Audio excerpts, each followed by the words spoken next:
អ្នកនិយាយទៅ你说吧你说吧你说吧吧吧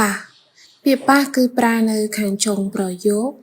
ហើយវាប្រើរបស់វាអាចនឹងមានច្រើនប៉ុន្តែខ្ញុំលើកយកមកមួយចំណុចនៅពេលដែលយើងប្រើពាក្យ吧នេះប្រាប់ឲ្យនរណាគេមួយឬក៏ខ្លួនឯងក៏បានណាឲ្យធ្វើរឿងអ្វីមួយដូចក្នុងភាសាខ្មែរយើងដែលយើងនិយាយថាទៅមកឬក៏ចុះនៅខាងចុងប្រយោគដូចគ្នាអង្គុយ坐吧坐吧坐吧ហូប吃吧吃吧吃吧ទិញ买吧买吧买吧អ្នកនិយាយទៅ你说吧你说吧你说吧អ្នកត្រឡប់ទៅវិញទៅ你回去吧你回去吧你回去吧អ្នកចាំខ្ញុំមួយផ្លេតទៅ你等我一下吧你等我一下吧你等我一下吧ពួកអ្នកហូបបាយមុនចុះខ្ញុំអត់ឃ្លានទេ你们先吃饭吧我不饿你们先吃饭吧我不饿你们先吃饭吧我不饿គាត់ប្រហែលភ្លេចហើយ他可能忘了他可能忘了他可能忘了ប្រហែល可能可能可能ប្រហែលមាន可能有可能有可能有ប្រហែលមិនមាន可能没有可能没有可能没有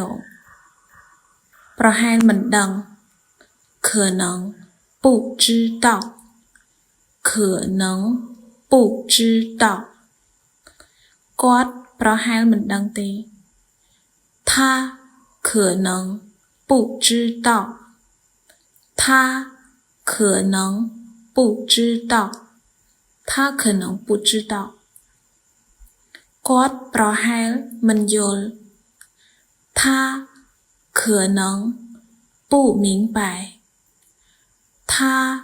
可能不明白គាត់ប្រហែលឃ្លានហើយ他可能饿了他可能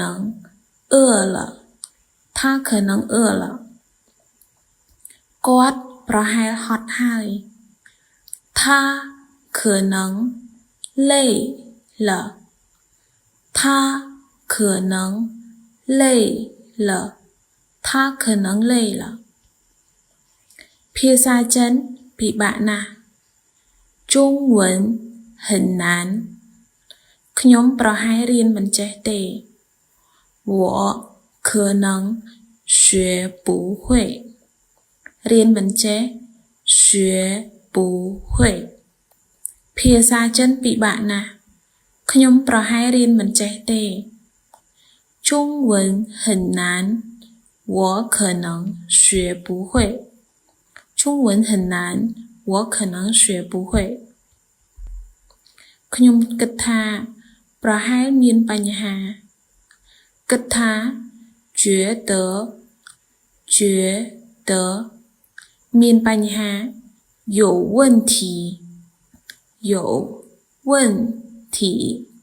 有问题我觉得可能有问题我觉得可能有问题